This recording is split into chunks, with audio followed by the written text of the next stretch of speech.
देख रहे हैं इंडिया टीवी। आपके साथ मैं हूं मीनाक्षी जोशी। सुबह के 10 बज रहे हैं, वक्त हो गया है दमदार 10 का। दो खास मेहमान हमारे साथ स्टूडियो में मौजूद हैं। सचिन कुमार जी हैं, पॉलिटिकल एनालिस्ट, और बड़े दिनों की छुट्टियां मनाने के बाद आखिरकार अजीत जी आप भी स्टूडियो पहुंच ही गए, बहुत स्वागत आपका। चंदा चोरी का मामला सबसे पहले आज हम चर्चा में शामिल कर रहे हैं। इस मामले में मुख्यमंत्री योगी आदित्यनाथ ने कहा था कि 500 साल का इंतजार किया, 15 दिन का इंतजार और कीजिए। अब इसका इंपैक्ट दिखने लगा है। चंदा चोरी मामले में एफआईआर दर्ज होने के 12 घंटे के अंदर अंदर सभी 8 नामजद आरोपियों को गिरफ्तार किया गया। पुलिस ने चंपत राय के करीबी रामशंकर यादव उर्फ टिन्नू यादव को गिरफ्तार किया। टिन्नू यादव के भतीजे मनीष यादव को भी पुलिस गिरफ्तार करके ले गई। चंदा चोरी के आरोप में लव कुश मिश्रा, उनके रिश्तेदार अनुकल्प मिश्रा को भी गिरफ्तार किया गया। और जिस सुभाष श्रीवास्तव पर कैश काउंटिंग की निगरानी की जिम्मेदारी थी, जो सीधे अनिल मिश्रा को रिपोर्ट करता था, उस सुभाष श्रीवास्तव को भी पुलिस ने गिरफ्तार कर लिया है। बताया जा रहा है कि जैसे ही कल राम मंदिर ट्रस्ट की ओर से 8 लोगों के खिलाफ एफआईआर दर्ज की गई, वैसे ही पुलिस ने 7 लोगों को हिरासत में लेकर पूछताछ शुरू कर दी थी। लेकिन तब तक रामशंकर उर्फ टिन्नू यादव पुलिस की पकड़ से दूर था। बाद में पुलिस ने टिन्नू यादव को भी गिरफ्तार कर लिया। अब पुलिस इन सभी 8 आरोपियों को कोर्ट में पेश करेगी। आपको बता दें कि एसआईटी की रिपोर्ट आने के बाद ये सभी बड़ी कार्रवाई हुई है। अभी जितनी भी जानकारी मैंने आपको दी, श्री राम जन्मभूमि ट्रस्ट की ओर से कृष्ण मोहन की तहरीर पर एफआईआर दर्ज हुई। अब एक सवाल जरूर सब लोगों के मन में है कि इसमें चंपत राय, अनिल मिश्रा, गोपाल राव का नाम शामिल नहीं है। क्या इन्हें बचाया गया है? क्या इन्हें बचाया इसलिए गया है क्योंकि जिस बॉडी को, यानी कि संघ और वीएचपी को ये रिप्रेजेंट करते हैं, उनकी छवि को कोई नुकसान ना पहुंच जाए? पहला सवाल ये। और दूसरा सवाल ये भी कि अगर इन्होंने कोई गलती नहीं की है तो फिर एफआईआर में इनका नाम क्यों होना चाहिए? दूसरा सवाल ये भी है। इसके इर्द गिर्द हम सारी चर्चा को रखेंगे, लेकिन पहला अपडेट अभय पराशर हमारे सहयोगी अयोध्या से लाइव जुड़ गए हैं। अभय, पहली एफआईआर दर्ज, गिरफ्तारियां हो गई। सवाल ये है कि इन सबका रोल तो शुरू से ही हम चर्चा में जिक्र कर रहे हैं, लेकिन क्या केवल यही है या और भी नाम शामिल है? देखिए, बिल्कुल मीनाक्षी, कुछ और नाम इसमें सामने आ सकते हैं बहुत जल्द, क्योंकि अभी पहली एफआईआर जो दर्ज हुई है, जिसमें टिन्नू यादव, जो पूरा करता धरता था, मंदिर में जो भी दान पात्र में चोरी हो रही थी उसका मेन मुखिया वही था। इसी के कहने पर यह सारा काम होता था, इसकी जानकारी में था। अब क्योंकि देर रात टिन्नू को हिरासत में लिया, फिर उसको गिरफ्तार किया, टोटल 8 नामजद आरोपियों को गिरफ्तार कर लिया गया है। अभी भी उनसे पूछताछ चल रही है। 6 आरोपियों से मंदिर परिसर के अंदर पूछताछ चल रही है और 2 आरोपियों से इस वक्त एक अलग जगह पर पूछताछ की जा रही है, जिसमें टिन्नू यादव भी शामिल है। पूछताछ का सिलसिला जैसे जैसे आगे बढ़ेगा, जैसा कि आपने बोला कि क्या कुछ बड़े नाम सामने आ सकते हैं। टिन्नू यादव सबसे करीबी चंपत राय का, ऐसा क्या संभव है कि उनको जानकारी ना हो कि टिन्नू यादव के कहने पर इस तरीके से बड़ी रकम जो है चंदे की, वो बाहर निकाली जा रही है। एसबीआई बैंक के कैशियर भी शामिल इसके अंदर हैं, जिन कैशियर को भी गिरफ्तार किया गया है। आज इनको जब कोर्ट में पेश कर दिया जाएगा और कस्टडी ली जाएगी इनकी कुछ दिनों की, तो ये संभव है कि कुछ बड़े नाम ट्रस्ट के सामने आए। ना केवल क्योंकि पुलिस की कोशिश यह है कि टिन्नू यादव को भी जब गिरफ्तार किया गया, जब स्ट्रॉन्ग एविडेंस उसके खिलाफ मिल गए, तो अभी इंतजार किया जा रहा है कि कुछ स्ट्रॉन्ग एविडेंस अगर कुछ वरिष्ठ लोगों के खिलाफ मिलते हैं, ट्रस्ट से जुड़े हुए, जो कि क्लोज है टिन्नू के, उसके बाद यह संभव है कि एक और एफआईआर हो और उसके अंदर कुछ और नाम जो है वो शामिल हो और गिरफ्तारियों का सिलसिला आगे बढ़े। ठीक है, बहुत शुक्रिया आपका इस पूरी जानकारी के लिए। अब चंदा चोरी में जितने भी नाम हैं, एक एक करके वो नाम और उसके ऊपर फिर चर्चा हम यहाँ स्टूडियो में करते हैं। पहला नाम तो रामशंकर यादव उर्फ टिन्नू यादव का है, जिसे चंपत राय का करीबी बताया जाता है, राजदार भी बताया जाता है। टिन्नू यादव के पास दान पात्रों की निगरानी की जिम्मेदारी थी। कभी ऑटो चलाकर जो परिवार पालता था, जब से वो राम मंदिर के ट्रस्ट से जुड़ा, उसकी आमदनी दिन दुनी रात चौगुनी की तरह से वृद्धि करने लगी। आपको बता दें, 50 करोड़ से ज्यादा की संपत्ति केवल टिन्नू यादव की बात करें तो उसके पास है। तो सबसे पहले बात यही हो जाए कि ये तो वो नाम है जिसमें पहला टिन्नू यादव, सबसे पहले यही नाम निकलकर सामने आया था। फिर ये कहा गया था कि भाई यादव है, इसलिए इसका नाम सबसे पहले ला दिया। यादव है, श्रीवास्तव है, मिश्रा है, पांडे है, शुक्ला है। बिल्कुल, तो जाति तो देखनी ही नहीं चाहिए, इसमें जाति का मामला नहीं है। और ये जो बात हम लोग 8 नाम ये देख रहे हैं, सबसे पहले इस मामले को इस तरह से समझिए कि पहले जो गुपचुप जांच शुरू हुई, उस गुपचुप जांच में टिन्नू यादव का नाम नहीं आया।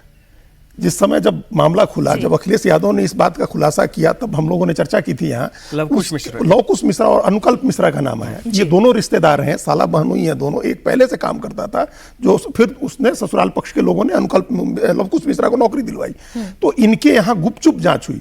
अब सोचिए, जब इसका मतलब ट्रस्ट को पहले से पता था कि कुछ ना कुछ गड़बड़ी हो रही है, पैसे की चोरी हो रही है, और उन लोगों ने गुपचुप जांच कराई, ट्रस्ट के लेवल पर जांच हुई, और उसके बाद उसमें लोकल पुलिस को शामिल किया गया। उसके बाद जब मामला बड़ा बना, तब एसआईटी बनी।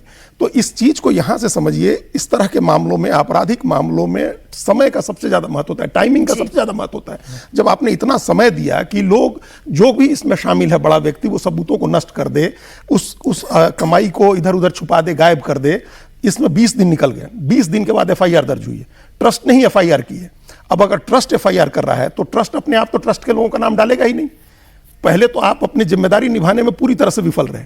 ये इस ट्रस्ट की जिम्मेदारी थी। ये योगी आदित्यनाथ के सरकार की जिम्मेदारी सेकेंडरी थी।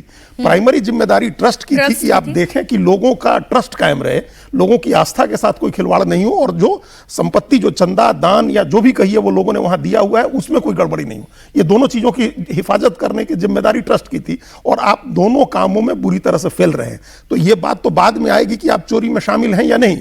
अपनी जिम्मेदारियों के निर्वहन में आप पूरी तरह से फेल हैं, इसलिए आपको जिम्मेदारी छोड़नी चाहिए। सबसे पहले शुरुआत तो यहीं से होनी चाहिए। मैं इस पर तो विस्तार से इसलिए भी चर्चा करना चाहती हूं क्योंकि ये अपनी जिम्मेदारी से हट क्यों नहीं रहे हैं। पहली बात, अपना पद क्यों नहीं छोड़ रहे हैं, जब आप फेल और अगर अपने पद पर हैं तो फिर किसके रहमो करम की वजह से आप अपने पद पर हैं। पहली बात तो ये, कौन आपको बचाना चाह रहा है ना। बिल्कुल। और अगर जैसा कल आलोक कुमार ने कहा, वीएचपी के सबसे बड़े चेहरे ने कहा कि मैं नैतिकता की बात उन्हीं के ऊपर छोड़ देता हूं कि उन्हें क्या करना चाहिए। इतनी बड़ी मैसेजिंग के बाद भी चंपत राय अपना पद क्यों नहीं छोड़ रहे हैं, ये सवाल तो पूछा जाएगा। लेकिन जब हम किरदारों की बात करते हैं, अभी दो नाम अजीत जी ने यहां पर लिया, अनुकल्प मिश्रा का और लवकुश मिश्रा का। मैं आपको मनीष यादव के बारे में बताऊं तो पहले आप ये अनुकल्प मिश्रा और लवकुश मिश्रा के बारे में जान लें। अनुकल्प मिश्रा, जो पैसों की गिनती का काम था, वो अनुकल्प मिश्रा के पास था, और इसी में वो लवकुश हिस्सेदार भी था। और लवकुश मिश्रा की नौकरी भी किसने लगाई, वो अनुकल्प मिश्रा के ही कहने पर लवकुश की नौकरी भी लगी। अनुकल्प मिश्रा मिल्कीपुर के बसावा गांव का रहने वाला है। चंदे में मिले हुए कैश गिनने के काम में ये लगा हुआ था। उसका रसूख बहुत ज्यादा था। अपने रिश्तेदार लवकुश मिश्रा को नौकरी दिलाने का काम अनुकल्प मिश्रा ने किया, और चंदा चोरी के पैसों से उसने 65 लाख का एक घर खरीदा, फार्म हाउस तैयार कर लिया, भागवत कथा करवाई, 1000 साड़ियां बांटी, और चंदा चोर गिरोह में ही इन्हीं के जो क्या कहे रिश्तेदार लवकुश मिश्रा, उसकी नौकरी अनुकल्प मिश्रा के एक ही कहने पर लगी। घर में गोबर के ढेर से जहां लाखों रुपए बरामद हुए थे, वो लवकुश मिश्रा ही थे। वो पुलिस के शिकंजे में है। रुदौली के मीनापुर फगौली गांव का रहने वाला है लवकुश मिश्रा। इसकी संपत्ति में कई गुना इजाफा हुआ। फैसलाबाद में नया घर बनकर तैयार हो गया। लवकुश के घर में ही गोबर के ढेर से 10 लाख रुपए की बरामदगी हुई थी। अब एक और नाम मनीष यादव का। मनीष यादव जो कि टिन्नू यादव का ही, रामशंकर यादव का ही भतीजा है, और इसका काम भी जो है पैसे की गिनती करने का था। बताया जा रहा है कि कभी साइकिल भी नहीं होती थी सज्जन जी इस मनीष यादव के पास। आज की तारीख में कई गाड़ियां आ गई हैं इनके पास। निश्चित तौर पे देखिए, वहाँ के स्थानीय लोग बता रहे हैं कि जो ये टिन्नू यादव थे, वो भी पहले वही ऑटो चलाते थे और फिर ड्राइवरी करते थे लोगों के यहाँ। वो उसके बाद जब वो मंदिर में गए तो बहुत सारे स्थानीय लोग जहाँ वो ड्राइवर थे जिनकी गाड़ियों में, और जिन्होंने इनको रिकमेंड किया, कोई महामंडलेश्वर आए उनके पास भेज दिया, और धीरे धीरे ये चंपत राय जी के करीब आए और विश्वस्त बन गए। अगर जाने पे उनको पूरे आदर के साथ आप नहीं करेंगे तो इनका अहम बड़ा उससे ठेस पहुंचता था इनको। तो पहली बात तो यह है। दूसरी बात जो अभी ये वहां के लोग बताते हैं, निश्चित तौर पे जिनके यहाँ ड्राइवर थे उनसे भी हमारी बात हुई, वो भी बता रहे थे कि अगर हम गए तो हम उन्हें टिन्नू कहते थे, और वहां गए तो हमें उनको टिन्नू भैया नहीं, आदरणीय टिन्नू जी जैसे संबोधन से करना पड़ेगा, नहीं तो उनका ईगो बड़ा हर्ट हो जाता था। अच्छा। तो बात यहां पे महत्वपूर्ण क्या है कि ये जो अहम है वो कहां से आ रहा था। ये जो ट्रस्टी है, बाई एसोसिएशन जो आपका एक इन्फ्लेट होता है ईगो, उससे ये आ रहा था। तो कहने का मतलब है कि यहां देखिए, ट्रस्ट जो बना, ट्रस्ट क्या होता है? ट्रस्ट का मतलब है कि कुछ उसके मापदंड हैं जो उसमें स्टेक होल्डर हैं। यहां तो भक्त हैं, जो करोड़ों श्रद्धालु है वो है ना स्टेक होल्डर राम मंदिर के।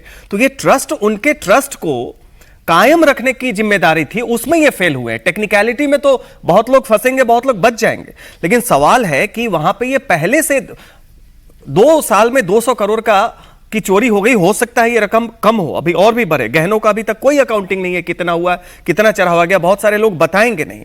ऐसा तो हो ही नहीं सकता है कि पिछले 1 आध साल से इस पे दबी जुबान में चर्चा न होती हो, या जितने भी बड़े बड़े वहां पे जो अधिकारी हैं ट्रस्ट के, उनके संज्ञान में यह बात नहीं आता होगा। लोगों ने यही कई बार पहले भी कहते थे परिपाटी। मैं आपको एक बात बताऊं, अयोध्या क्योंकि कई बार मेरा जाना हुआ, और जब से राम मंदिर के प्राण प्रतिष्ठा का कार्यक्रम यानी भूमि पूजन का कार्यक्रम से लेकर फिर ध्वजारोहण तक कई बार गई। अब जब वहां के दुकानदार ये बात कहते थे कि कुछ गलत हो रहा है, तो मुझे लगता था कि शायद इन दुकानदारों की, क्योंकि जमीन चली गई, आप छोटा कर दिया, हो सकता है मुआवजे का कोई इश्यू होगा, इसलिए इस तरीके की बात कर रहे हैं। लेकिन ये बात खुल जाने के बाद तो लग रहा है कि वहां पे तो बहुत लोगों को पता था कि यहाँ पे भ्रष्टाचार हो रहा है। दबी जुबान में ये चल भी रहा था। उसके बाद आप देखिए, ये बात आ रही थी कि सबसे हाईएस्ट प्रतिदिन औसतन 1 लाख से ज्यादा श्रद्धालु वहां आते थे। उसमें आपके एनआरआईज थे, बहुत बड़े बड़े वीआईपी आते थे, वो चढ़ावा चढ़ता था। आप देखेंगे ऊपर से लेकर नीचे के जितने लोग थे इस होड़ में थे कि कितने वीआईपी का दर्शन वो करवा पाए और व्यक्तिगत संबंध और उससे कुछ लाभ जो अपेक्षित है वो ले पाए। ऐसी स्थिति में संभव ही नहीं है कि जो चढ़ावा चढ़ा सब कुछ हुआ, इसका संज्ञान आपके पास नहीं आ रहा था। तो इस नाते देखिए 2 चीजें हैं। एक, मंदिर ट्रस्ट के पास ही रहे, हिंदू मंदिर सरकार के नियंत्रण में न जाए, किंतु ट्रस्ट की जो अभी संरचना है उसमें आमूल चूल परिवर्तन होना चाहिए। जिम्मेदार लोग आए, संघ वीएचपी के लोग रहे, लेकिन इतर भी संत समाज के लोग और बाकी नोटेबल लोग उसमें आए ताकि विश्वास बढ़े। ये ट्रस्ट के तो पुनर्गठन की जो आप बात कर रहे हैं उस पर तो मेरा सवाल है ही, लेकिन पहले मैं 2 किरदार और बता दूं। राम मंदिर चढ़ावे और दान के गबन के मामले में एक और नाम है सुभाष चंद्र श्रीवास्तव का, जो अयोध्या का ही रहने वाला है। रिटायर्ड बैंक कर्मचारी है, वो कैश काउंटिंग स्टाफ के इंचार्ज थे। वो सीधे अनिल मिश्रा को रिपोर्ट करते थे, यानी चढ़ावे की निगरानी की सीधी जिम्मेदारी इन्हीं के पास थी। दोनों शिफ्ट में काम करने वाले इंचार्ज भी इन्हीं को रिपोर्ट करते थे। इनके अलावा चंदा चोरी गिरोह में 3 और किरदार हैं, रामशंकर मिश्रा, करुणेश पांडे और अविनाश शुक्ला। ये तीनों चंदा गिनने का काम करते थे, दान पात्रों से चढ़ावे को निकालना और फिर उसे कैश काउंटर पर गिनने के काम में लगाना। अब इन तीनों पर पैसों के हेरफेर का आरोप है। तो ये 3 किरदार और बता दिए, लेकिन इनसे ज्यादा इंपॉर्टेंट जो 3 और किरदार है जिनके ऊपर एफआईआर दर्ज नहीं हुई है, उन तीनों का नाम ले लेती हूं। चंपत राय, अनिल मिश्रा, गोपाल राव। कौन बचा रहा है? देखिए, ये चंपत राय के करीबी हो गए रामशंकर यादव, अनिल मिश्रा के करीबी हो गए ये 3 लोग, और गोपाल राव के करीबी हो गए सुभाष नाम है उनका, सुभाष श्रीवास्तव, और एक और आनंद समानंद नाम है एक सज्जन का, तो वो उनके करीबी हैं गोपाल राव के। तो ये 3 किरदार हैं, चंपत राय, अनिल मिश्रा और गोपाल राव। और ये बाकी 3 जो हैं, ये बाकी लोग जितने नाम हम लोग लिए, ये सब एग्जीक्यूट करने वाले लोग लग रहे हैं। ऐसा लग रहा है कि आपके साथ आपके करीबी होने के कारण इनको जो शक्ति मिली हुई थी, उस शक्ति का इस्तेमाल करके ये लोग पैसे का इधर उधर हेरफेर कर रहे थे, पैसा निकालने का काम। ये बहुत इलेबोरेट प्लान है। देखिए, वो बैंक कर्मी होने का एक जो फायदा है, इतना इलेबोरेट प्लान है इसमें कि पैसा कैसे निकलेगा, कितना पैसा बैंक में जाएगा, कितना पैसा कहां भेजा जाएगा, कैसे जमीन खरीदी जाएगी, कैसे उससे दूसरी चीजें खरीदी जाएंगी, फार्म हाउस बनेगा, ये तमाम चीजें बहुत इलेबोरेट प्लान के तहत हुआ है। इसलिए ये 3 जो किरदार हैं, इन तीनों लोगों को निश्चित रूप से पता होगा। और अगर नहीं पता है आपको, अगर चंपत राय को नहीं पता है कि टिन्नू यादव क्या कर रहा है, अनिल मिश्रा को नहीं पता है कि ये 3 लोग अविनाश शुक्ला और करुणेश पांडे क्या कर रहे हैं, अगर गोपाल राव को नहीं पता है कि उनका करीबी आदमी क्या कर रहा है, तो आप किस काम के ट्रस्टी बने हुए हैं? आपको किस चीज की जिम्मेदारी दी गई है? आप तो सबसे पहला काम तो आपकी जिम्मेदारी थी जिसमें आप फेल हो गए। दूसरा जो इम्प्रोपराइटी का मामला होता है, हम तो ये कहेंगे कि इनके ऊपर मुकदमा हो, ये आपराधिक काम है। लेकिन अगर सिंपल इम्प्रोपराइटी का भी मामला माने, तब भी आपको पद छोड़ना चाहिए है पहले दिन। यह नैतिकता का तकाजा है कि आप पद छोड़ करके खड़े हुई और तब कहिए कि जांच होगा। 20 दिन की जो जांच हुई है उसमें सब कुछ, सारी चीजों की लीपापोती हुई है। लेकिन अगर पद नहीं छोड़ रहे हैं तो इसके पीछे कारण क्या है? क्या इसमें इसमें इंटरेस्ट इन्वॉल्व है, सिंपल सीधा इंटरेस्ट इन्वॉल्व है। आपको लग रहा है कि जांच के समय अगर आप पद पर बने रहेंगे तो आप जांच को इन्फ्लुएंस करेंगे, अपने लोगों को भी बचाएंगे और अपने को भी बचाएंगे। और यहां फिर हम सरकार की भूमिका देख रहे हैं। ट्रस्ट के जिम्मे, ट्रस्ट ने एफआईआर किया, तो ट्रस्ट का जो कृष्ण मोहन जी एफआईआर कर रहे हैं वो थोड़े चंपत राय का नाम डाल देंगे और अनिल मिश्रा का नाम डाल देंगे या गोपाल राव का नाम डाल देंगे। ये तो फिर थर्ड पार्टी इन्वॉल्व हो, गवर्नमेंट इन्वॉल्व हो, सरकार इन्वॉल्व हो और सरकार आपराधिक मामले में एफआईआर करे और तमाम लोगों के मुकदमे तमाम लोगों पर करे। अगर आप ईमानदार हैं, आपने गड़बड़ी नहीं किया तो आप बच जाएंगे, उसमें क्या है। एक बयान है इससे लेकर, जरा वो बयान आप सुन ले। आलोक हैं और आलोक जी ने तो साफ एकदम कहा है, विश्व हिंदू परिषद के सबसे बड़े चेहरे हैं, वो ये कह रहे हैं कि मैं ये उनकी नैतिकता पर छोड़ता हूं। अब विश्व हिंदू परिषद के अंतर्राष्ट्रीय अध्यक्ष ये कह दे कि, और मैं नहीं मानता कि उनका दिल इतना छोटा होगा या नैतिकता उनके मन में नहीं होगी, लेकिन नहीं है तभी तो पद नहीं छोड़ रहे हैं। आप पहले बयान सुने फिर करते हैं चर्चा। ये एफआईआर तीसरा कदम है जो ट्रस्ट ने उठाया। पहला कदम था जब उन्होंने मुख्यमंत्री जी से कहा कि एसआईटी बना करके जांच करिए। दूसरा कदम था कि जब एसआईटी आई तो चंपत जी ने कहा मैं महामंत्री हूं, मैं सबसे पहले आपकी क्वेश्चनिंग के लिए उपस्थित हूं। और जैसे ही ट्रस्टीज़ को उन लोगों के नाम मालूम पड़े जिनका जिक्र एसआईटी की रिपोर्ट में है, बिना कोई देरी किए लगभग तुरंत उन्होंने ये एफआईआर लिखाई है। इस अपराध की पूरी तरह से जांच होनी चाहिए। ये जांच उन्हीं लोगों तक सीमित नहीं है जिनका नाम एफआईआर में है। पुलिस इस पूरे अपराध की जांच करने के लिए स्वतंत्र होगी और जिन लोगों पर भी आरोप लग रहे हैं उन सबके ऊपर लगे हुए आरोपों की जांच करेगी, बिना दबाव के, बिना डर के और बिना छोटे बड़े के भेद के। इससे ज्यादा बड़ी बात और क्या हो सकती है। वो कह रहे हैं कि भाई पुलिस स्वतंत्र है और इस्तीफा होना भी चाहिए। अभी खबर ये है कि एसआईटी की रिपोर्ट पर अभी और एक्शन होगा और अयोध्या में भी इस वक्त एक्शन की तैयारी चल रही है, जो बड़ी खबर अभी देखिए, जो हम लोगों ने कल भी कहा था, वीएचपी, संघ और बीजेपी, ये तीन अगर इस पे कड़ा कदम नहीं उठाते हैं तो आने वाले समय में संघनिष्ठ हिंदू और सनातनी हिंदू, ये आपको दो अलग अलग कैटेगरी दिखेगा। क्योंकि इनके संगठन के भी साख की बात है। ये चंपत राय जी विश्व हिंदू परिषद का अशोक सिंघल जी के बाद सबसे बड़े चेहरे थे, उनका त्याग है, सब कुछ है। लेकिन ये जो प्रकरण हुआ है, इसमें सबसे बड़ी बात होती है कि एक ट्रस्टी के नाते आप असफल रहे, आपके लोगों ने किया। और वो भी कहते हैं ना कि डाकुओं की संगठन हो और उसमें एक साधु उसका अध्यक्ष हो, तो आप क्या कहेंगे कि एक साधु अध्यक्ष इसलिए उसको जाने दो, वो दोषी नहीं है। ये नैतिकता की बात आती है यहां पे। एक बात कहूं जी, रेनकोट पहनकर कोई कैसे नहा सकता है?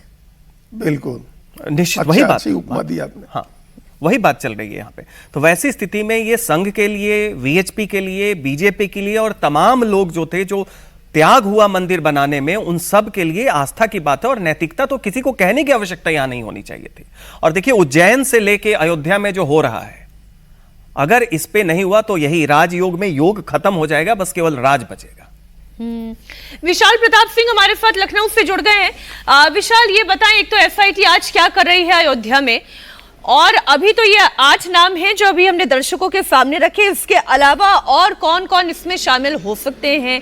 इस वक्त जो कुछ भी अयोध्या में चल रहा है उस पर इंफॉर्मेशन दें, अयोध्या से लेकर लखनऊ तक की भी इंफॉर्मेशन दें।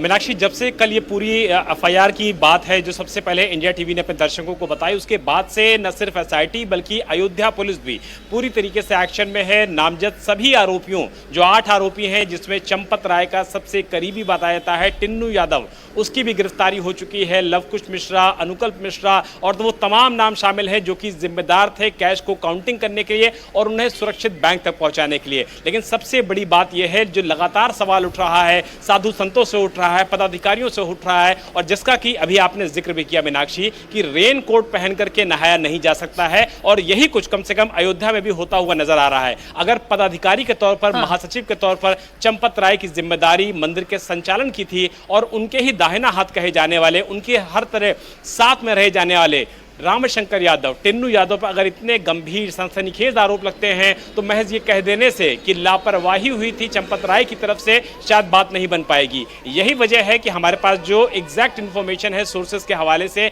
वो यही है कि कल एफआईआर हुई है, 8 आरोपी गिरफ्तार हुए हैं, लेकिन सबसे बड़ा सवाल ये उठता है कि जो बड़े नाम हैं, जो जिम्मेदार हैं, जिनके ऊपर बड़ी जिम्मेदारी सौंपी गई थी राम मंदिर के पूरे ट्रस्ट के संचालन की, मंदिर के संचालन की, उनके ऊपर क्या किसी तरीके की कार्रवाई होगी? ठीक है, वो किसी तरीके से डायरेक्टली इन्वॉल्व नहीं थे इस मैटर में, इसको बिल्कुल माना जा सकता है, लेकिन अगर आपके ऊपर जिम्मेदारी थी संचालन की और आपके ही करीबी लोग अगर वहां पर चोरी कर रहे थे, डकैती कर रहे थे, इस तरीके से सुनियोजित तरीके से वहां पर एक अपराध कर रहे थे, तो आप जिम्मेदारियों से नहीं बच सकते हैं। इसीलिए जो हमारे सोर्स हैं, जो एसआईटी के लोग हैं, जो यूपी सरकार के टॉप लेवल के लोग हैं, उनका कहना है कि आज बहुत मुमकिन है कि एसआईटी के जो संस्तुति की है कि बड़े लोगों के ऊपर भी कार्रवाई हो, अब वो कार्रवाई एफआईआर से रिलेटेड हो, ये बिल्कुल नहीं हो सकता है। लेकिन इसमें कोई दो राय नहीं है कि जो उनके पास पद है, जो उस पद की गरिमा है और जो उस गरिमा के ठीक, बिल्कुल विशाल, बहुत शुक्रिया आपका इस पूरी इंफॉर्मेशन के लिए। एक छोटे से ब्रेक के लिए हमें जाना है। एक क्विक कमेंट अजीत जी इस बात पर मुझे चाहिए।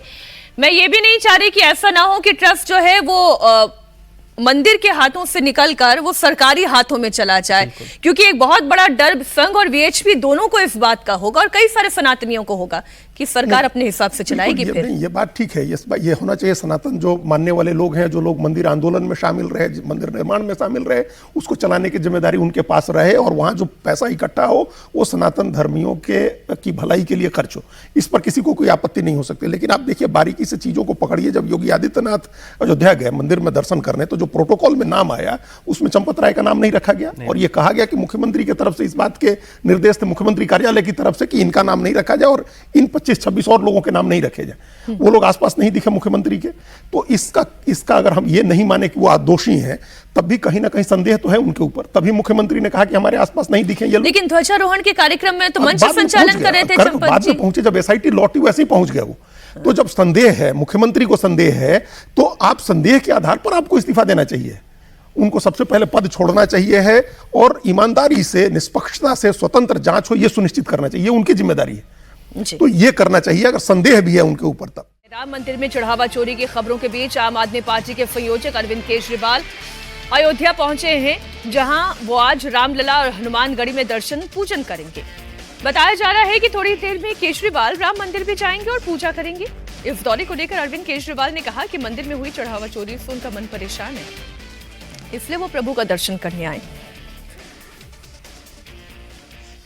जिस तरह से श्री राम जी के घर में इन्होंने इतने बड़े स्तर पे डाका डाला है, उनकी सब कुछ भगवान राम का चोरी कर लिया इन्होंने, उनकी पादुका चोरी कर ली, उनका हार चोरी कर लिया, उनके गहने चोरी कर लिए, जितना लोगों ने हीरे जवाहरात चढ़ाए थे वो सब चोरी कर लिए, चढ़ावा जो आता था वो चोरी कर लिया। तो मन बहुत व्यथित है। तो इसी वजह से भगवान राम के दर्शन करेंगे, उसके बाद आप सब लोगों से बात करेंगे। अब कोई अगर ये कहे कि वो पॉलिटिक्स कर रहे हैं तो नहीं करेंगे तो क्या करेंगे अजीत जी? उन्हें तो मौका दिया है, और किसने मौका दिया है? ट्रस्ट ने मौका दिया है, सरकार ने मौका दिया है। तो ये उनको ये अवसर मिल गया। इस अवसर पर वो बनारस भी गए थे चुनाव लड़ने। तो वो धार्मिक जगहों की यात्रा करते रहते हैं, परिक्रमा। उनको पता है कि भारतीय जनता पार्टी जैसी राजनीति उनको फायदा पहुंचा सकती है। तभी वो राहुल गांधी जैसे दूरी नहीं बनाते, दूरी नहीं बनाते। यहाँ भी आप देखिए हनुमान मंदिर में जाकर के, कनॉट प्लेस के हनुमान मंदिर में जब जीतते हैं, नॉमिनेशन करते हैं, जाते हैं, हनुमान चालीसा का पाठ कराया जाता है। जेल से लौटे थे तब भी गए थे वो, और उनकी पार्टी ने एक योजना बना करके दिल्ली के सभी क्षेत्रों में हनुमान चालीसा का पाठ कराया था। तो ये सब काम वो करते हैं, क्योंकि उनको पता है कि तिरंगा लहराने से, भारत माता की जय बोलने से, राम मंदिर, हनुमान मंदिर जाने से राजनीतिक लाभ होता है। और एक मौका उनको मिल गया। आप देखिए दोनों लोग, उनके साथ संजय सिंह भी दिख रहे हैं, जो एसआईटी के सामने जाकर के जिन्होंने अपने अलग से सबूत रखे हैं। उन्होंने कई दस्तावेज रखे हैं, जमीनों के कागजात पेश किए हैं, और उसके बाद अरविंद केजरीवाल गए हैं। इसका अधिकतम राजनीतिक लाभ उठाने की कोशिश। और जो इमेज डेंट है अरविंद केजरीवाल का, देखिए अरविंद केजरीवाल अब तो ईमानदारी की प्रतिमूर्ति नहीं है। कितना भी कहें कि हम कट्टर ईमानदार हैं, यह है कि आपके ऊपर शराब घोटाले के आरोप लगे हैं। बेशक आप एक अदालत से बरी हुए हैं, लेकिन ऊपर मामला लंबित है और दूसरे भी कई मामले आपके ऊपर हैं। तो वो जो इमेज डेंट है उसको ठीक करना है। एक जो अभी बंगाल, यहाँ पंजाब में चुनाव भी है, उसके पहले सनातनी हिंदुओं के बीच भी एक अपना इमेज में कवर करना है, उसके लिए गए।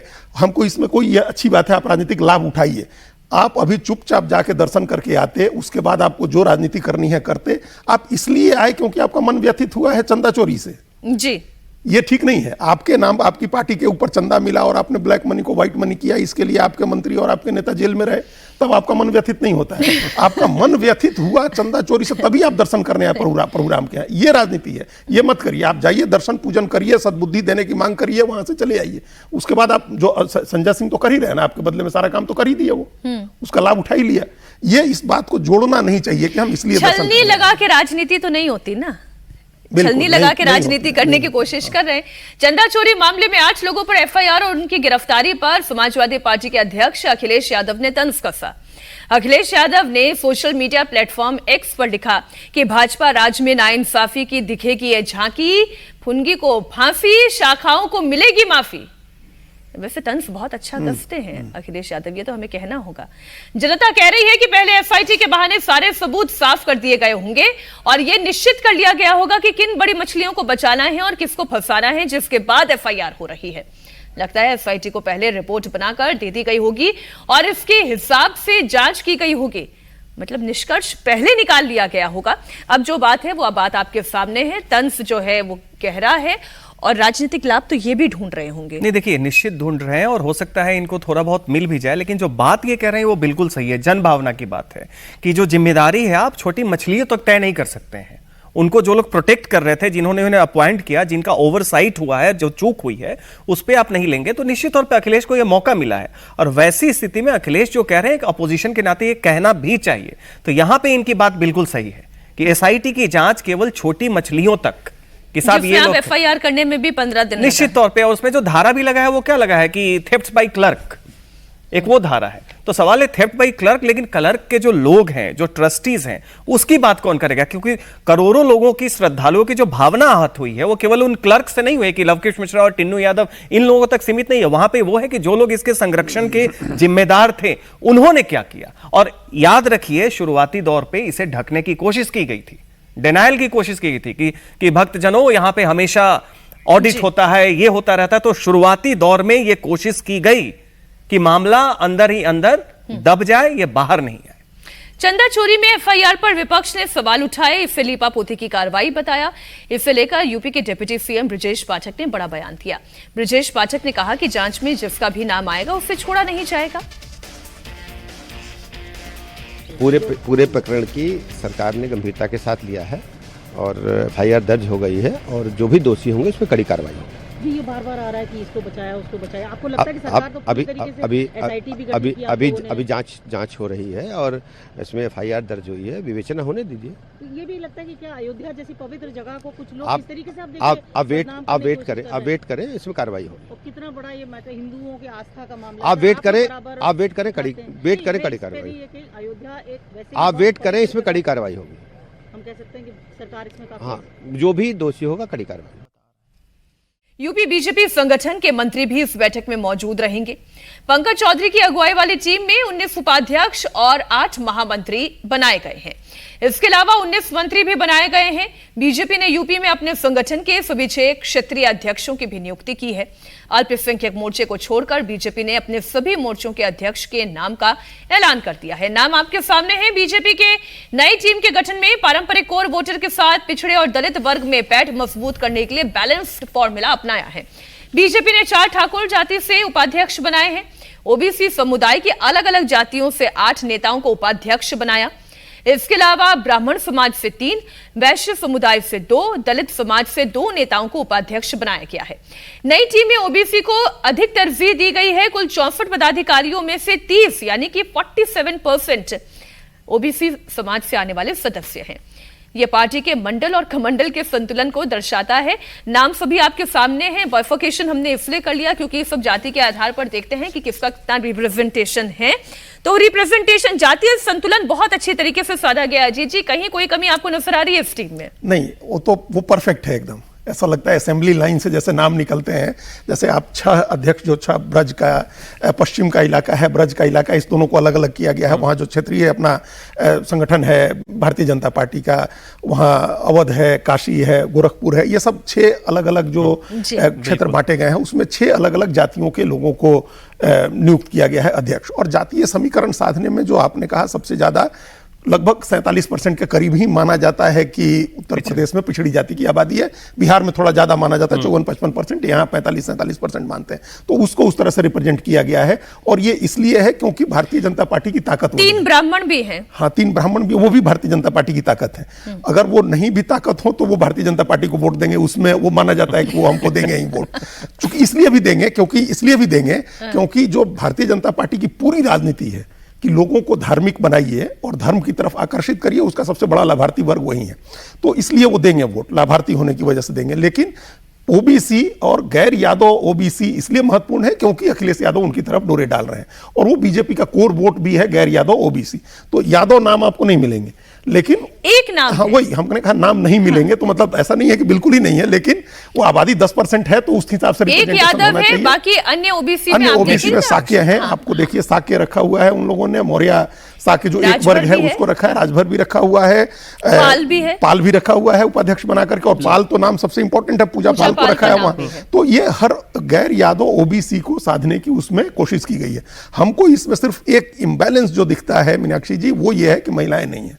मतलब आप गिनती की महिलाओं को आगे करने का जो एक मामला है, भाई प्रधानमंत्री जब इतना फोकस किए हुए हैं कि महिलाओं को रिप्रेजेंटेशन देने का, तो वो एक कमी हमको दिख रही है इस मामले। नहीं, देखिए इसमें एक और भी है कि जो पीडीए जो अखिलेश यादव का है, तो बीजेपी को एक ही चिंता नहीं करनी है अल्पसंख्यक की, वो वैसे भी तो बीजेपी के पास ना एक लेवरेज हो जाता है कि बाकी पार्टियां जो एक कोटा अल्पसंख्यकों के लिए रखती है, बीजेपी क्या करती है कि पिछड़ों को, दलितों को तो पर्याप्त जगह देती है, वो सवर्णों को भी ठीक ठाक दे देती है। तो दूसरे पार्टी के तुलना में आप देखेंगे कि एक गैर यादव पिछड़े जो हैं उनकी रिप्रेजेंटेशन बीजेपी में हमेशा डिस्प्रोपोर्शनेटली ज्यादा होती। क्यों? क्योंकि बाकी पार्टियां, चाहे कांग्रेस हो, चाहे समाजवादी पार्टी हो या पहले बीएसपी हो, उनको अल्पसंख्यकों के लिए भी एक कोटा 15%, 20% जो भी हो आपको फिक्स करना पड़ता था। तो बीजेपी ने क्या किया है कि यहां पे पी और डी, पिछड़े और दलित, उनको तो बढ़िया से रिप्रेजेंटेशन दिया, संख्या के अनुपात से पिछड़ों को मिल गया, और साथ ही साथ जो सवर्ण हैं उनको भी इसमें अच्छी प्रतिनिधित्व मिली है।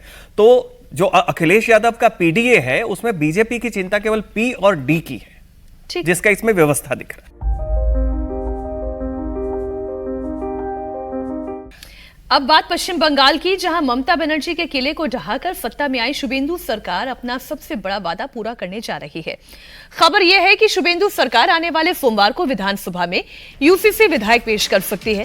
बीजेपी ने अपने संकल्प पत्र में वादा किया था कि सत्ता में आने के 3 महीने के अंदर अंदर राज्य में यूसीसी लागू किया जाएगा, और अब सरकार उसी संकल्प को सिद्ध करने जा रही है। स्पीकर रथिंद्र बोस की अध्यक्षता वाली विधानसभा की बिजनेस एडवाइजरी कमेटी ने यूसीसी बिल का ड्राफ्ट सभी विधायकों को ईमेल करने और फिर सोमवार को चर्चा के लिए पेश करने का फैसला किया है। अगर यह बिल पास हो जाता है तो बंगाल भी गुजरात, उत्तराखंड, असम जैसे राज्यों की तरह यूसीसी लागू करने वाला राज्य बन जाएगा। तो बड़ा पॉलिटिकल वादा था सज्जन जी, ये बड़ा पॉलिटिकल वादा पूरा होने जा रहा है, और यूसीसी राज्यों में लेकर आना ये कोई अब बड़ी टेढ़ी खीर रह नहीं गई है। बीजेपी ये करना शुरू कर नहीं, देखिए अंग्रेजों के 19वीं सदी के अंत में जब वहां पे बंकिम, विवेकानंद, औरोबिंदो जैसे लोग आए, उसकी बात से लगभग 100 साल के बाद हुआ है कि एक सरकार वो है जो हिंदुत्व और हिंदू धर्म उसको राष्ट्रवाद के साथ और शासन प्रणाली से जोड़ के देख रही है, संविधान के साथ। तो यहाँ पे शुभेंदु अधिकारी, अलग अलग धाराएं नहीं है, नहीं है, वो समाहित है। और शुभेंदु अधिकारी हमेशा कहते हैं कि ये एक राष्ट्रवादी सरकार है। तो बंगाल में अभी तक जो माना जा रहा था कि बांग्लादेश बन गया, लेकिन फिर भी लोग कह रहे थे कि एक पश्चिम बांग्लादेश वाली स्थिति, केवल जनसंख्या की बात नहीं हो रही थी, जिस तरीके से वहां पे सांस्कृतिक और हर तरीके से के चीजों में जो बढ़ता जा रहा था और हिंदुओं को लग रहा था वो बिसीज्ड हो रहे हैं, ये उसका भी एक रिस्पॉन्स आपको दिखने को मिल रहा है कि यूसीसी बाकी राज्यों की तरह नहीं है। वहां पे बंगाल कभी भी मॉडरेशन में नहीं चलता है, बंगाल का मिजाज ही नहीं है कि मॉडरेशन में चले। तो वहां यूसीसी ये दिखाता है कि संविधान और हिंदुत्व दोनों एक साथ चल रहा है, और ये राष्ट्रवादी सरकार बार बार जो वहां के मुख्यमंत्री कहते हैं, जैसे गुजरात में बैलेंस करना आसान हो गया, उत्तराखंड में आसान हो गया, बहुत बड़ी मुस्लिम पॉपुलेशन है बंगाल में, क्या वो आसान हो पाएगा देखिए आसाम में तो हुई गया, असम में तो 34%, 35% या उससे भी ज़्यादा मुस्लिम आबादी बताते हैं, और पश्चिम बंगाल में 27%, 28% है। तो वहाँ बैलेंस हुआ, यहाँ भी बैलेंस हो जाएगा। और यूसीसी लागू करना इसलिए मुश्किल नहीं होगा, जैसे आपने कहा ही कि वो अब मुश्किल नहीं रह गया राज्यों में लागू करना, क्योंकि उसका एक जो ड्राफ्ट बना है, जस्टिस रंजना प्रकाश देसाई ने कमेटी ने जो ड्राफ्ट बनाया, जिस ड्राफ्ट के आधार पर हर स्टेट में लागू किया जा रहा है, उसमें कोई ऐसी बहुत रेडिकल चीज़ नहीं है। आप देखिए उसमें से एक तो आदिवासी अलग रखा ही जा रहा है, एसटी को अब इसमें नहीं लागू कर रहे हैं हम लोग, और बाकी जो मुस्लिम समाज के लिए भी जो आहत करने वाली कई चीजें थी वो पहले सेटल हो चुकी हैं। जैसे 3 तलाक का मुद्दा सेटल हो चुका है, वो सुप्रीम कोर्ट से भी हो चुका, और सरकार सुप्रीम कोर्ट ने उसको अवैध किया और भारत सरकार ने कानून बना करके उसको आपराधिक मामला बना दिया है। अब सिर्फ एक पॉलीगैमी का मामला है जो मेनली इंपॉर्टेंट है यूसीसी में, जो दूसरे मामले सेटल हो चुके हैं। पॉलीगैमी है, बहुविवाह नहीं हो सकता है जी, जिसकी मांग उठ रही है। बजाबता भी हम एक महिला को सुन रहे थे, वो सना मलिक ने मांग की कि बहुत कई देशों में है और बहुविवाह की परंपरा होनी चाहिए।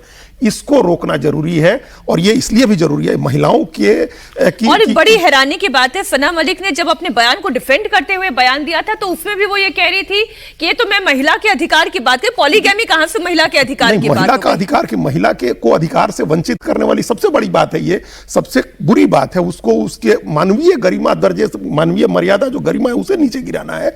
और आप इम्तियाज अली का बयान देखिए, जिन्होंने कहा कि जो भी कहता है कि मैं बुर्का पहनना उसको अच्छा लगता है, वो एक रिग्रेसिव सोसाइटी का परिचय है। तो जो बहुविवाह हो तो उससे भी ज्यादा रिग्रेसिव सोसाइटी है। जावेद अख्तर साहब ने भी कहा है। तो आप महिलाओं के अधिकार को लेकर के एक वो मामला है जो सेटल होना है। इसके लिए हेमंत बिस्वा शर्मा अलग से कानून ले आ रहे थे असम में, यूसीसी लागू होने के बाद अलग से कानून की जरूरत नहीं है। आप बहुविवाह रोकिए, ये सिर्फ जनसंख्या कम करने का मामला नहीं है, ये महिला को सर्वोच्च गरिमा उसको प्रदान करने का मामला है, ये होना चाहिए। बात महाराष्ट्र की भी। उद्धव ठाकरे गुट से एकनाथ शिंदे गुट में शामिल हुए लोकसभा सांसद संजय दीना पाटिल एक बार फिर विवादों में हैं। इस बार उन्होंने पत्रकारों को धमकी देते हुए उनके लिए आपत्तिजनक भाषा का इस्तेमाल किया। लोकसभा सांसद संजय दीना पाटिल ने पत्रकारों से कहा, अगर आप दोबारा यहां आएंगे तो मैं आपको मारकर भगा दूंगा, इसे कैमरे पर रिकॉर्ड कर लीजिए। आप सुने उन्होंने कहा क्या। बघा जे करणार ते भोगणार। हा सर, राजूल पाटील संदर्भात पाहिलं गेलं तर अरे भाई कशाला बस झाला ना आता, तुला बोललो 2 मिनिटं बोलायचं होतं, बोलणारच नव्हतं, बोललो ना भाई, आता अजून किती कशाला हे करतोय? चल बस माझ्या बरोबर, बस ना गाडीत, चल बोलता बोलता जेवढं बोलायचं तेवढं बोलू, चला कशाला इज्जत देतो भाई, घे ना यार, कशाला? ठीक आहे जरा माझं हे बघू नका तुम्ही, अति करताय। हे भाई बस ना, बंद कर ना आता, बंद कर, नाहीतर भाई मी विसरून जाईल मी खासदार आहे, तुम्ही काय पहिला पण सांगितलंय मी। इज्जत करतो, इज्जत करा, सांगतोय बरं, तुम्ही उगाच पोट घालतात आहे, लिखे रेकॉर्ड कर। पाटिल के विवादित बयान पर शिवसेना प्रमुख और डिप्टी सीएम एकनाथ शिंदे का रिएक्शन आया। शिंदे ने कहा, संजय दीना पाटिल का इरादा पत्रकारों को ठेस पहुंचाने का नहीं था। पाटील यांच्या मनामध्ये आहे, त्या पत्रकारांच्या बाबतीमध्ये त्यांच्या मनामध्ये कुठलाही राग नाही, आणि पत्रकारांच्या बाबतीमध्ये अशा प्रकारचं वक्तव्य कधी आम्ही कोणी लोकप्रतिनिधींनी करूही नये। आणि त्यामुळे मी त्यांना सांगितलेलं आहे की आपल्याकडून काही शब्द गेले असतील पत्रकारांचे अपमानजनक, तर आपण पत्रकारांशी बोलून दिलगिरी व्यक्त करू। अपनी बात सब तक पहुंचानी हो तो भी पत्रकारों की आवश्यकता है, दूसरे पर आरोप लगाना हो तब भी पत्रकारों की आवश्यकता है। 2 सवाल ज्यादा पूछ ले पत्रकार ने तो ऐसे आग बबूला हो जाते हैं नेता। ये देखिए, ये सिंपली अहंकार है, ये सिंपल इंटाइटलमेंट का मामला है कि हम इंटाइटल्ड हैं हर चीज के लिए, और तुम कीड़े मकोड़े हो, हम तुम्हारी इज्जत कर रहे हैं। अरे भाई, आप इज्जत कर रहे हैं, उस पर कृपा कर रहे हो, इज्जत कर रहे हैं क्या? एक आम आदमी, एक नागरिक को भी आपको समान इज्जत देनी चाहिए। आप इज्जत दे रहे हैं एक पत्रकार को, और इस बात का आप कह रहे हैं कि हम आपको इज्जत दे रहे हैं, ये बड़ी बात है, इज्जत लो, नहीं तो हम इज्जत नहीं भी करेंगे तुम्हारी, तुम रिकॉर्ड करो, हम तुमको। ये जो इंटाइटलमेंट है, सिंपल इंटाइटलमेंट है कि हम खासदार हैं, हम भूल जाएंगे कि हम खासदार हैं। हाँ, खासदार। अरे भाई, आप एक आम आदमी का, एक पत्रकार की इज्जत, उसका एक मानवीय सामान्य इंसानी इज्जत, उसके साथ इंसान की तरह बर्ताव करने की जरूरत होती है। आप अगर बहुत बड़ा काम कर रहे हैं तो वो भी एक बड़ा काम कर रहा है।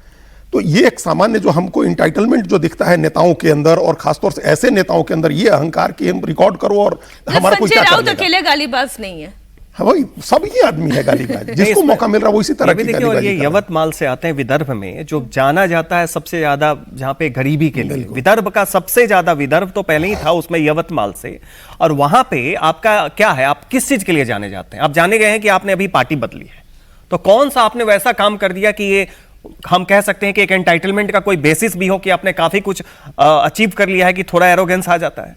तो ये वो दिखाता है। और देखिए ये पूरे देश में है, लेकिन महाराष्ट्र में ये चीज बड़ा ही आम सामान्य में आप देखेंगे कि आप गए अपने नेता के लिए किसी के साथ बदतमीजी कर दी, लेकिन महाराष्ट्र में फर्क क्या है, बदतमीजी के बाद वो कैमरे पे गर्व के साथ कहते हैं कि हाँ मैंने किया, हाँ मैंने उसे मारा। संजय राउत की प्रेस कॉन्फ्रेंस याद करिए, गाली दे के कहा कि इसको काटना नहीं, और उसके बाद कहता मैं सामना का एडिटर हूं, मुझे पता है महाराष्ट्र में, मराठी में ऐसा ही बोलते हैं। उत्तराखंड के कर्णप्रयाग में निहंग सिखों और स्थानीय लोगों के बीच का विवाद अब देहरादून में देर रात घमासान में तब्दील हो गया। अब उत्तराखंड हिमाचल के कुल्हान बॉर्डर पर निहंग सिखों की एक टोली ने जबरदस्त बवाल किया। लाठी डंडे तलवार लेकर 20 से अधिक की भीड़ अचानक आगे आई, बैरिकेडिंग तोड़कर आगे बढ़ने लगे। बहुत देर तक गहमा गहमी जैसी स्थिति हुई और फिर भीड़ ने पुलिस बैरिकेडिंग पर धावा बोल दिया। पुलिस फोर्स को धक्का देते हुए आगे बढ़ने लगे। पुलिस ने बेकाबू भीड़ को रोकने की कोशिश की। 2 घंटे तक चारों तरफ अफरा तफरी जैसी स्थिति बनी रही। पुलिस फोर्स निहंग सिखों को आगे जाने से रोक रही थी। कर्णप्रयाग में बवाल के बाद अलर्ट के तौर पर फोर्स मोर्चे पर थी। किसी तरह के हालात ना बिगड़े, इसे लेकर प्रशासन ने निहंग सिखों की भीड़ को आगे जाने से रोकने की तैयारी की थी और इसी कड़ी में कुल्हान बॉर्डर पर पुलिस फोर्स तैनात की गई थी। देर रात तक पुलिस और सिख ग्रुप के बीच में आमने सामने की भिड़ंत होती रही। बातचीत के बाद भीड़ वापस लौट गई। पूरे उत्तराखंड में पुलिस ने अलर्ट जारी किया है, किसी भी तरह से माहौल ना बिगड़े, इसे लेकर तलाशी अभियान भी चलाया जा रहा है। ये तो बात हुई खबर की, एक बयान आपको सुना देते हैं। एक छोटा ग्रुप जिसमें करीब 15-20 लोग हैं जो वहां से निकल के दूसरे बैरियर को तोड़ते हुए उन्होंने अंदर आने की कोशिश की थी। उसको लेके हम लोग सभी लोग यहाँ पर कर रहे हैं। उत्तराखंड की, देहरादून की शांति व्यवस्था को किसी भी प्रकार से कोई भी इस प्रकार से कोई शांति को चैलेंज ना करे, इसके लिए हम सभी लोग यहाँ पर हैं और इस प्रकार का जो भी घटनाक्रम है उसको पूरी सख्ती के साथ इसमें कार्रवाई की जाएगी।